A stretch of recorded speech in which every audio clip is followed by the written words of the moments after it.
Thank you, Mr. Chair, and thank you to members of the committee. Some in this room may believe that they can erase queerness by denying resources to LGBTQ plus students. They refuse to acknowledge the reality of queer existence. But do you know what's real? Our children are dying because of who they are and because they are treated as outcasts, and we cannot afford inaction. Some believe that being gay and being religious are mutually exclusive. Think again, folks. My name is Assemblyman González, and I'm an openly gay man. And every Sunday, I sit in the pews of my Catholic parish, the same church I made my first communion and my confirmation.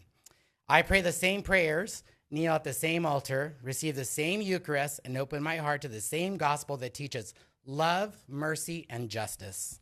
Especially now in the sacred season of Lent, I reflect on what it truly means to walk with Christ in the wilderness, what it means to bear witness to suffering and not turn away. I am living proof that queerness and faith are not in conflict. They can coexist, not just in me, but in countless young people who are desperately searching for a sign that they belong. Even if it's something as small as what's printed on the back of their high school ID card, they're looking for a signal that they are seen, that they are loved, and that they belong, both in this world and in the eyes of God.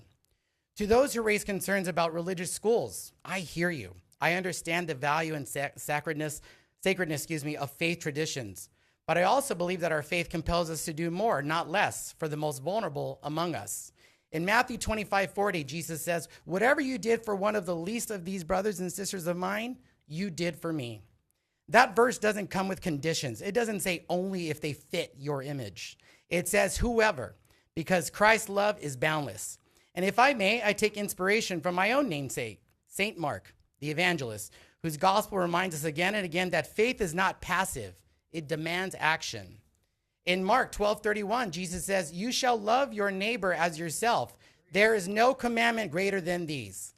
That is not a suggestion. It's a commandment. It is a call. This bill is not about silencing faith. It is about saving lives. It is about making sure that every child, regardless of who they are, knows they're worthy of love, of care, and protection. This place, this capital we call Sacramento, is not just where laws are made. It should also be mercy shown where justice is lifted up and where the command to love thy neighbor is made real in the lives of our people. Now is not the time to fear or to create division. Now is the time to be the good Samaritan, to cross the road, to bind up the wounds, to say, you matter, you are not alone. Our LGBT plus students deserve more than just words. They too are bearing their own cross. They deserve action, they deserve life.